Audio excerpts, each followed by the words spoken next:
Griffith, would you open with a word of prayer for us, please? Reed Griffith. Reed. Yeah. Dear Heavenly Father, we thank you for allowing us to be this morning to serve your word. That this morning, with your word, that we're going to not really walk the way. We use always. We have our living. We are present. Amen.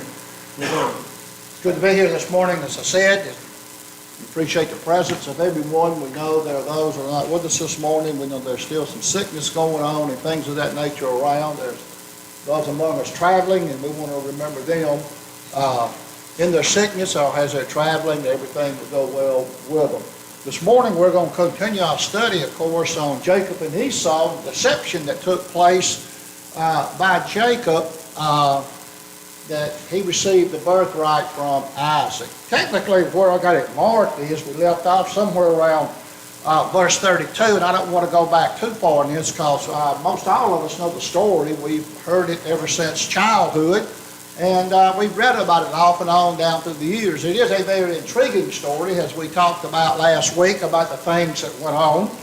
And even man with his fallacies, God's will is going to be done. And so we find this is the case here. Even though there was a lot of intrigue and mystery that went on around about it, we know that Jacob did receive the blessing of the birthright and is going to father the 12 sons that would become the 12 tribes of Israel. So we're moving right along in the history of the children of Israel and their origin. And we should be, because we're in Genesis, right? The beginning, the origin of things. It's been real interesting, to say the least. And when you go back and look at it, it's not hard to see if you'll just stop and think about it for a minute. Here's where we began, here's where we went, and here we are today, you know? So you can just plot it, just like reading a book, or a novel, or a mystery, or something like that. You have the beginning, you have the center section of it, which is the events that transpire, and then you have the end results of it, and so here we are. We know there's no fancy stories about all this that some like to listen and make up in the world. It all has to do with the coming of the Messiah and the fulfillment of Genesis chapter 3 and verse 15. And of course with this, a lot of times we didn't, and we talked about it, that we don't stop and think about there's another influence involved in all this. And we see his influence all over. And that's the influence of the devil. He hadn't went into where it has. He's always there about adding, if you will, his 2 cents worth in it. But yet, even with that, and even with the devil and the way he manipulates things and he tries to do things, God's will is still carried out. And so it is with this event. We know now that Jacob has deceived his father Isaac, as we talked about last week. He dressed himself up and put on those skins and things of that nature so he would be hairy and smell like his brother Esau. And we know that Isaac gave Jacob the blessing. And what we're going to get into now is the fact that Esau is going to realize what has happened. Esau is going to realize what had happened. And I want to back up for just a minute and do digress a little bit about what something that Brother Jeff Brown brought out and that we kind of touched on. Been thinking about it all week and went back and done some more reading and looking at it.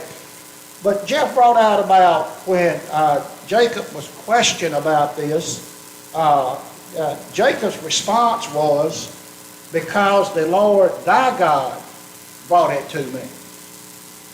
Well, you know, we find that Jacob didn't say our God or the God of heaven. He says your God. So you have to ask yourself a question. Where was Jacob at in his conversion in all this? What was his heart rooted and seated? Was he fully convinced about this whole thing? You know, it's not unusual. You find a lot of times people can be in the family of God but not be of the family of God. That sounds strange, doesn't it? But just stop and think about it for just a minute.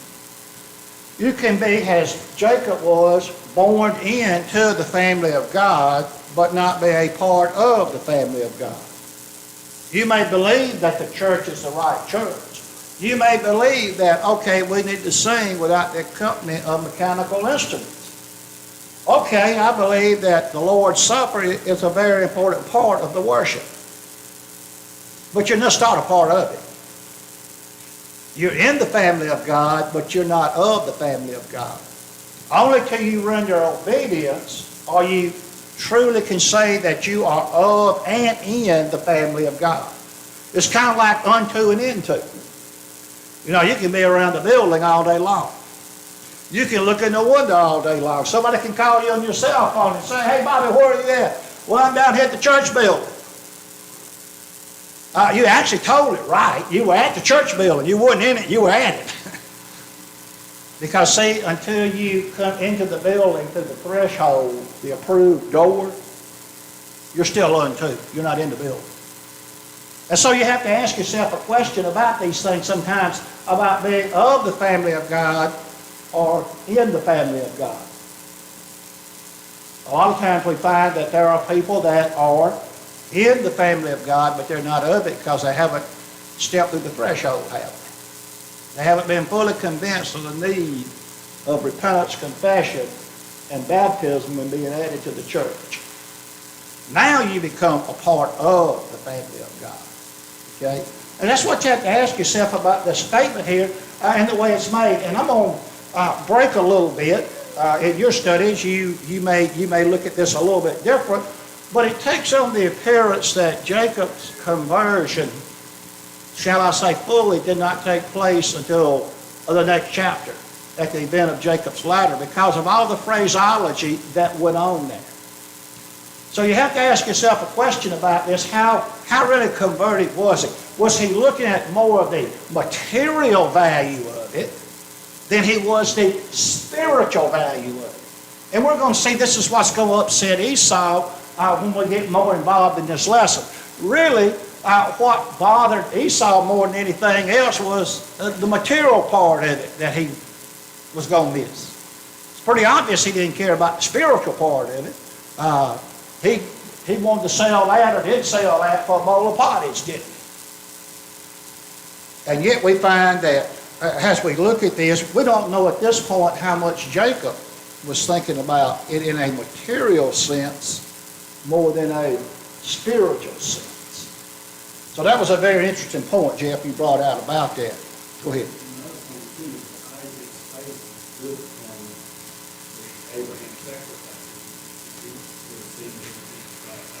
Right. Still building, that's right. It's a progress. It's a work in progress, you know. The things that we first knew about the church and we knew about the obedience to the gospel, but that's in the elementary form, the writer of Hebrews told us, you know. There are far more things out there that we need to be aware of, to be a part of, and to stay in the family of God, right? You know, it's like anything else. It's a growth process. And really, when you look at this, the reason the good, the bad, the ugly of these characters are being told is you could see they were a work in progress. You know, we talked about Abraham. It's just amazing. It took about 50 years for him to get to that point to where he was at, you know, in life. And now here we have Isaac, and he's at this point in life. And now we got Jacob. And yet these are work in processes. So we find that really what it's telling us, we don't get it all at one time. But if we will stay the course and do and follow God's path and plan, we will get it. We will get it. And so it is with him. And you know, one of the things you find about Jacob, though, you can still see that him being in the family of God, he was obedient to a lot of things about that. How was he obedient? Well, we're going to find in this that God had told him he didn't want them to take wives amongst the Canaanites and the descendants of Ishmael and all that, to go back to get you a wife. Stay in the family. And so what's he going to wind up doing? Is he going to wind up doing like Esau? Or is he going to go back like Isaac did? Or Abraham's servant for Isaac? And so you see, there was a sense of obedience there. There was a sense of right and wrong to this. But when you talk about being converted and convinced, that's the difference. And so we find here that Jacob had come in, the deception had taken place, and verse 30 of this Genesis chapter 27 says, "It came to pass, as soon as Isaac had made an end of blessing Jacob, and Jacob was yet scarcely gone out from the presence of Isaac his father, that Esau his brother came in from hunting." You know, these events took place pretty rapidly, didn't they? It's almost like bam, bam. It's almost like, okay, Jacob went out one door of the tent or whatever, and he hadn't gone out good, and here comes Esau. Because, you know, it's pretty plain it uses terms like scarcely and things of that nature. Soon. So here comes Esau. So, you know, really all this was fresh in the mind of Jacob. And he also made savory meat, verse 31, and brought it unto his father. And said unto his father, "Lest my father arise and eat of his son's venison, that thy soul may bless me." And so we find Esau has made this, he's made the venison, he's brought it to his father. He wants his father to arise. He says, "Dad, come on now, let's get up, let's go eat this venison." And also, Isaac brought in about wanting to be blessed. I mean, Esau did. About wanting to be blessed. Here again, you go back and look at this and what's happened so far and what we're going to see in the end here. What really did he want to be blessed with? Spiritual or material? Material. Yeah. That's what he was looking for. This whole thing, that's what he was looking for. Is he going to get material blessings? Yes. Is it going to be problematic? Yes. At some point in time, you know, it's going to drive a wedge to the point that he's going to want to kill his brother. Well, that's a familiar story. But anyway, we find that he says, you know, "Let my father arise." And notice what Isaac says in verse 32. It's a really powerful, interesting response. "And Isaac his father said unto him, Who are you?" You know, Esau was probably maybe a little stunned at that point, maybe a little shocked. You know, "Who are you?" And you know, no doubt Isaac was a little bit surprised. I've already eaten venison. I've already given the blessing. So who is this? Remember, his eyes were dim. But there's one thing about him. His hearing was still pretty good, because remember when Jacob spoke, he said it's the voice of Jacob, but it feels like Esau. And so he let the sense of feeling override the sense of hearing, didn't he? It didn't sound right, did it? A lot of times that's the way it is in life too. You know, a lot of times you get the feeling that it's just not right. It just doesn't sound right. I see it, I feel it, I touch it. Something about it's not right. It don't sound right. You know, I'm gonna use an old car like that sometimes. You walk up to it, it looks right, you feel right, the paint looks good, interior looks good, it's immaculate, and you go there and you crank it up and the motor goes click, click, click, click, click, click, and you say, "Well, thing look good, but it don't sound right." What are you gonna do? Probably gonna let the sense of not sounding right override what looks right, right? Or what feels right. The leather may be immaculate in it. Okay? The air conditioner is super cold. The heart of it may be ruined. That's what you have to watch it. A lot of times you discern that through it just don't sound right, because a lot of times our other senses will fool us. The sense of feel and the sense of taste and things of that nature won't. "Well, who are you?" You know, Isaac's got to be like, "Well, wait a minute, I just eat who?" And notice what he says here. And he says, "I am thy son, thy firstborn, Esau." Boy, That had to be a shocker, didn't it? Well, wait a minute. I just felt hairy hands and the smell of the field on my son, and I just eat this good venison, and here this son comes in and says, he's Esau. And he did have an impact upon him. Look at verse 33. Isaac trembled very exceedingly. Uh-oh. Notice he not only trembled, but exceedingly. He was just in a state of awe. He was in a state of shock. Really, what dawned on him, what had happened. What had happened. It just dawned on him that he understood now what had happened, what Jacob had done, and what, of course, Rebekah was involved in this too. And notice what he says here. And Isaac trembled very exceedingly and said, Who? Where is he that taketh this venison and brought it me? And have eaten all before thou camest, and have blessed him, and yea, shall he be blessed. You know, he was who? Who is this? You know, and I think we've had things like that happen to us before too. We get so shocked and so amazed, and all of a sudden in our heart and mind it becomes crystal clear what has happened. Who? You know? And yet he realizes that, and notice what it says here. He says I've already eaten. And he's talking to Esau. I've already eaten, Esau. I've already gave the blessing. I've already done it. And you know what we're going to find here about Jacob? He didn't try to go back on it, did he? Because, too, you know, he realized what had happened.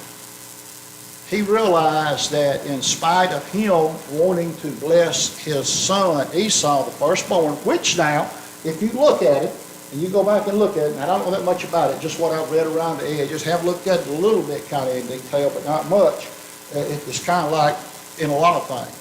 In that particular culture, Esau was the firstborn, so who had the right to the material things? Esau did. And it's kind of like with Abraham and Ishmael.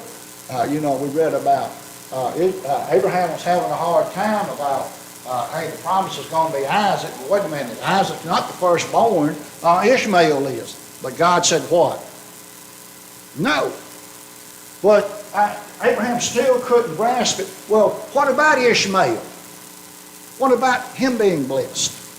And it's kind of the same thing, you know. So you've got both a spiritual aspect going on here, and you've got a cultural conflict going on here also. But the spiritual aspect is going to win out, because what was Rebekah told about them two children that were in her womb, Jacob and Esau? God had already said it's going to come to pass that the older will serve the younger. So it was already pre-planned already. This is just man's way and the devil's way of trying to influence the outcome of what God had already, in a sense, Brother Con, predestined. Strange little thing going on here, as we know, as already true to be, but Isaac can see down the future. Mm-hmm. And we read this account all the way down to verse 40. Mm-hmm. We would see that there was a day is coming when Esau will break that bond. Yep. And, you know, it's just a case of him having to put up with it until that time. Until that time, right.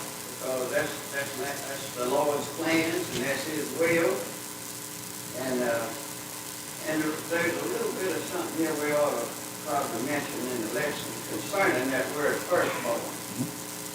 Look at Exodus, we're on about chapter 13, verse 2, I believe, where the Lord commanded Moses and told him, He said, the firstborn that opens the womb in Israel is mine. So Esau belonged to the Lord. Yep. He was his because he was the firstborn. And that's why it mentions that in here. But what made him different, being the firstborn, is he despised his birthright. I know. Yeah. I know all about that. Yeah. Yeah. Right. But yeah. But Jacob, he thinks he's charging Jacob with the idea of being a supplanter Well, he said, now this is, when he loses this blessing, he said, this is the second time. Now he got me the first time on my birthright. I ain't got me on my blessing. But you know, we just well admit that that's all in God's plan, and that's the way the Lord wanted it. Right. I mean, so God's plan is not going to be thwarted, no matter how man may feel. Ain't nothing going to interfere. It doesn't going to interfere with it, not even this. And when Esau heard the words of his father, he cried with a great, exceedingly bitter cry, and said unto his father, Bless me, even me also, O my father. Well, you know, when Esau heard this and he saw that Isaac was not going to back up or go around the promise or make null and void the promise or whatever that he had given to that blessing, we find he cried, didn't he? And you have to ask yourself a question about this crying and being exceedingly bitter cry. Was it because him losing the blessing, or because the blessing also involved the material things? You know, if you didn't get the blessing from your father and you were the oldest and you get the material things, you're going to be very disappointed. You see that in families a lot of times, even today. Of course, our cultural structure is a little different than the cultural structure then, but basically it's the same principle. We call it leaving a will, right?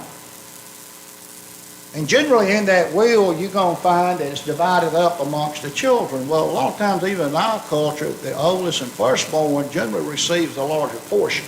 Not always, but generally. So that principle is still there. And if that firstborn doesn't receive that portion of it, which he thinks is rightfully his, what happens? You're disappointed, don't you?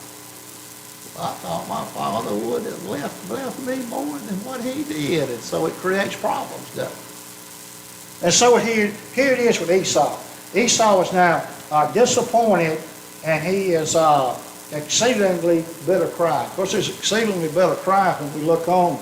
You can tie that back into where within his heart and mind that kind of set the seed for what he wanted to do to Jacob later on. And the plan was to do it after his father died. So, but anyway, we find also here, he said, Thy brother came with subtlety and hath taken away thy blessing. So with craftiness, he said, Thy brother came, and this is Isaac talking, Thy brother came with subtlety and had taken away the blessing. And so we find it was a way of subtlety, wasn't it? He was deceived out of it, wasn't he? And he said, Is not he rightly named Jacob? For he has supplanted me these 2 times. And here's what Brother Con was talking about. He took away my birthright, and now he's taken away my blessing. And he said, Hast thou reserved a blessing for me? Well, you know, the first time, Esau can blame some of that on himself.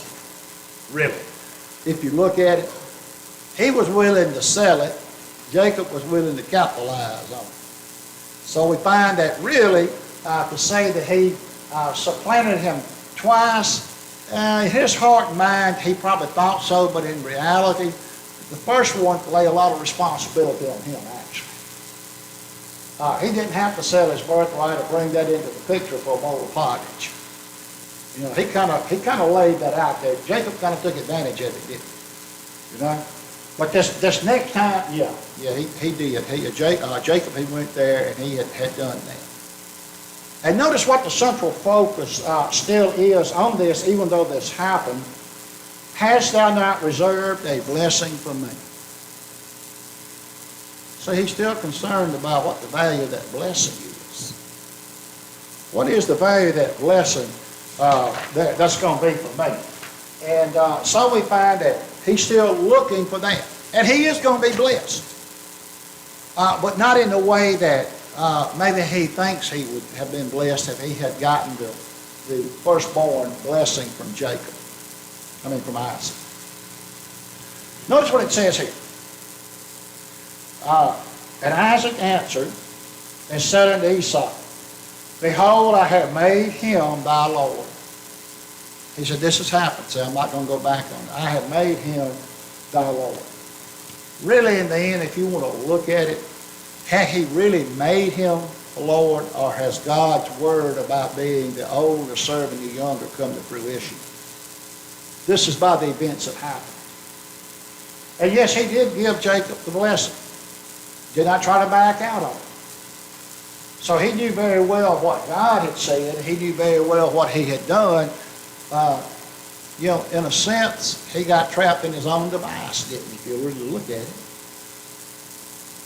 He set this in motion thinking the outcome was going to be one thing. But God had another idea in the thing. His idea was going to come through. And I have made him thy Lord, and his brethren have I given to him for servants. Wow. And with corn and wine have I sustained him, and what shall I do now unto thee, my son? So I've given him the blessing, I've given him all of it. This is how it worked out. Here's the blessing. This is what's done happen.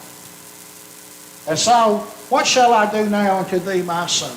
It's kind of a way of saying, maybe in our language, son, what do you want, or what can I do for you? I've already done the other. I can't go back on it. Okay? And so we find that Esau said unto his father, hast thou but one blessing, my father? Bless me, even me also, O my father. And Esau lifted up his voice and wept. And so he wants some kind of blessing out of this.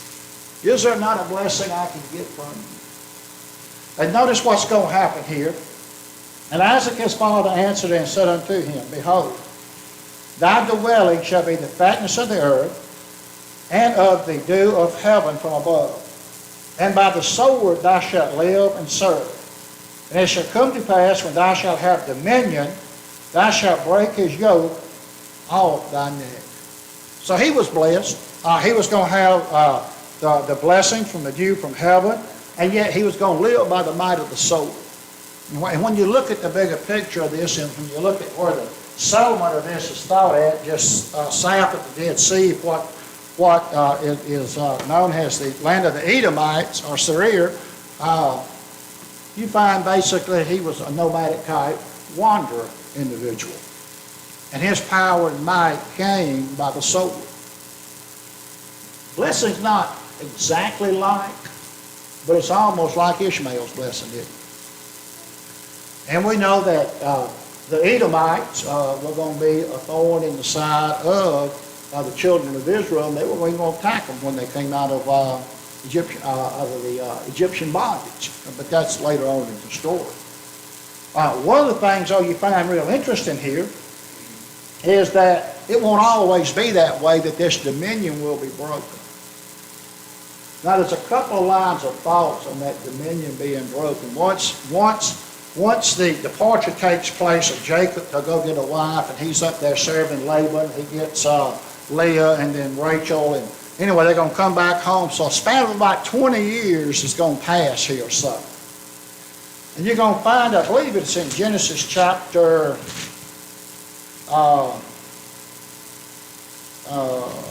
see what chapter that's in. It won't come to my mind at this point. Anyway, we're going to find what's going to happen is the brothers are going to meet again. Okay? Their families are going to meet again, and Jacob is going to bow down before Esau and say, my Lord. Rebekah's even going to bow down. Now, another part of that says that this did not take place until the Babylonian Edomite invasion of Israel some several hundred years from now. Read you like you wanted to say something. I was going to say chapter 32. 32, okay.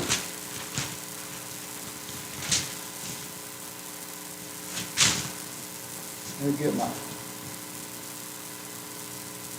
Here. Yeah, chapter 32. You got it. 32 is where it makes the preparation and everything for to make these. Right, exactly. Carries on into 33. Right. Okay, good, thank you, Rudy. So, we're going to find all these things are going to happen. So, we find the yoke is going to be broke now. You know, when you look at this, the indication you get more that it was broken there than maybe several hundred years later when they were doing all these fightings and battles, because it looks like peace was made and things of that nature amongst the family. So, that more generally is the thought on it, that that is going to take place later on in life. But notice what happens on the outcome of this, on the even more sadder side of this is Esau's anger. What did this lead to? And Esau hated Jacob because of the blessing wherewith his brother blessed him. Now, you have to look at this term hatred, especially in the King James Version. I can tell you here it means spiteful. You know, in other places when Jesus used it, it means love the less. And is that what it means? Yeah, he loved that brother a whole lot less than he did any of the rest of them, didn't he? But yet here, when you look at the context of it, this is a bitter hatred. This is a seated hatred. This is an envious hatred. Because it says here, Esau said in his heart. And that's kind of interesting. Where do these things start at? In the heart. What does the devil, what piece of real estate did we battle the devil for? What piece of real estate does God battle the devil for? The flesh or the heart? Jesus said, out of the abundance of the heart, the mouth speaketh. These things come out of the heart. God knows the heart. He searches the heart. And you know, I'm up here holding this blood pump, but that's not the heart either. The heart of man is the uttermost seat of affection, we're going to find. That's what he's looking at. So in his uttermost seat of his affection, what does Esau say to himself? The days of mourning for my father are at hand. He's thinking, you know, it won't be long before his father is going to die. Well, that's not going to happen either. It's going to be a while.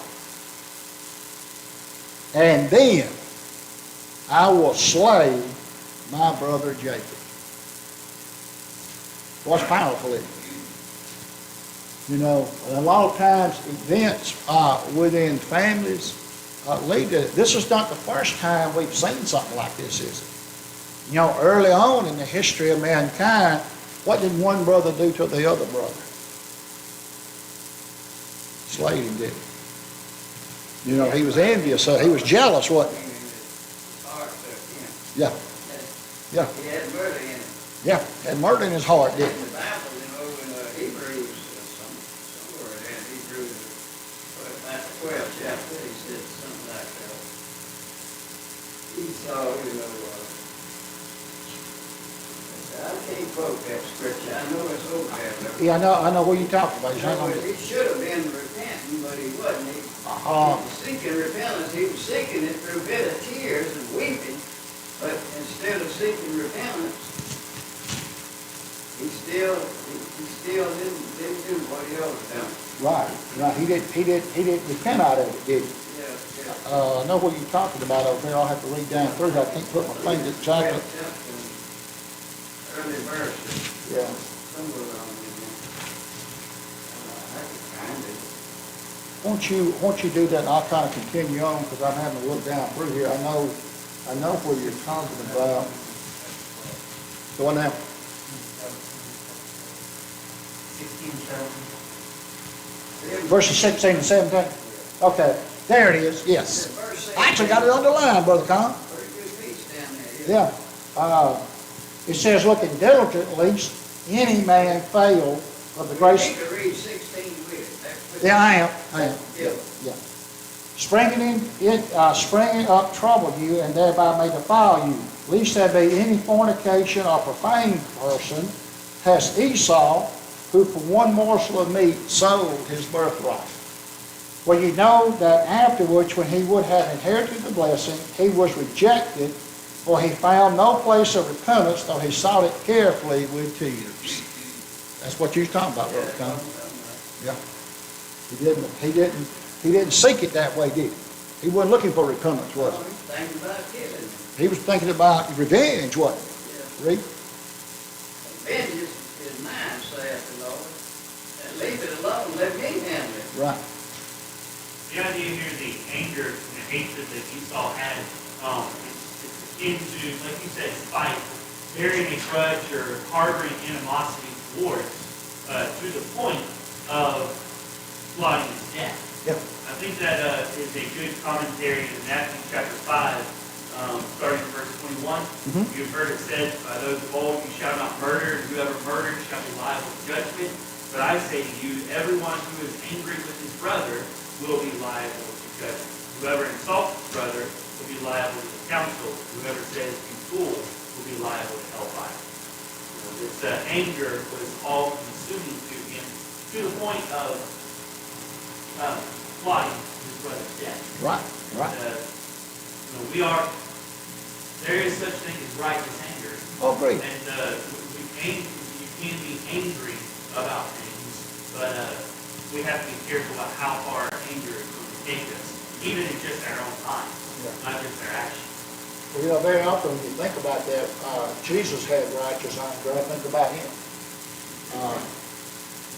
He one of them money changers and dove settlers and all that, that temple, didn't he? Be angry and sin not. Well, what about that anger? Well, it's a good emotion God put in us. Actually, that word anger there means, probably should be translated more to be stirred in the spirit. There should be things that go on out there that should stir us up, to make us angry. Okay? Why so? Why did God put that in there? Why would you think that emotion would be put in there? It's life preservation. It's like a lot of emotions God put in us. We got to get stirred up. God knew we'd get complacent. We get in our comfort zone. We kind of nestle in, and everything feels so good right here, and I can operate in this zone. But that's not what God wants, is it? So we find that these things were done to stir us up. And it's a good emotion. But then you can take that emotion and let the devil get a hold of it. Remember, he's present, and he gets a hold of it, and what happens? Well, we ought to kill all of them. Right?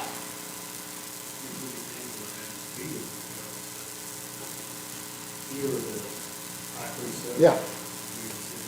No. No. Yeah. So, but that's the anger, like Reed said, that was in Esau's heart. And the words of Esau, her elder, and the words of Esau, her elder son, were told to Rebekah, and she sent and called Jacob, her younger son, and said unto him, Behold, thy brother Esau has touching thee, doth comfort himself, purposing to kill thee. He has comforted himself by what had happened. How? He found great comfort in the thought of killing his brother, didn't he? That's kind of amazing, isn't it? But that would be inserted in there. Now, therefore, my son, obey my voice, and arise and flee thou to Laban, my brother, to Haran, and tarry with him a few days until thy fury turns away. Well, what's going to happen here? He doesn't actually leave until it's planted into Isaac's mind to send him to get a wife, because the way that approach is going to be from Rebekah is, I am so tired of these daughters of hell. I am so tired of these heathen women. So actually, this is going to tie in with chapter 28, first part of it. But anyway, she said, you're going to have to get out of the house for a while till your brother's fury subsides. But once he leaves the house here again, it's going to be somewhere around 20 years before they see each other again, once he goes up to up north to get a wife. And Rebekah said to Isaac, here we go, here's Rebekah, setting this in motion to get him out of the house. I am weary of my life because of the daughters of hell. I'm tired of fooling with these daughters of hell. Look at what Esau has brought upon us. If Jacob gets in that thing, I won't be able to live. I don't want Jacob in that realm of things with these daughters of hell, or the Canaanites and the daughters of Ishmael. If Jacob take a wife of the daughters of Heth, such as which are the daughters of the land, what good shall my life be? In a way, what she's saying here, if he goes out and does that, Isaac, I believe my life is just worthless, and maybe I'll just kill myself. That's how she felt about it. And that's really what she's saying here, isn't it? The weariness of life. This is just so overwhelming, I cannot take it anymore. I cannot take it anymore. But kind of like you have a comment, I want to stop right there because I don't want to get into 28 just yet. It's about time anyway. But go ahead, you have a comment on that? I just, from saying, it seems like it has its tobacco is just, they truly believe in trying to keep that bloodline pure. Sure. They believed in it because they knew that it was coming out of they were redeemed. That it would redeem everybody's sin and never be dead. He's that single seed that the Bible speaks of in Right. prophecy. Right. That one will come, and it would be Jesus, of course. And they know if they keep the bloodline pure, and they did. And they did. Yeah, they did. They finally did. We'll just stop right there. I'm gonna go ahead and ring the bell.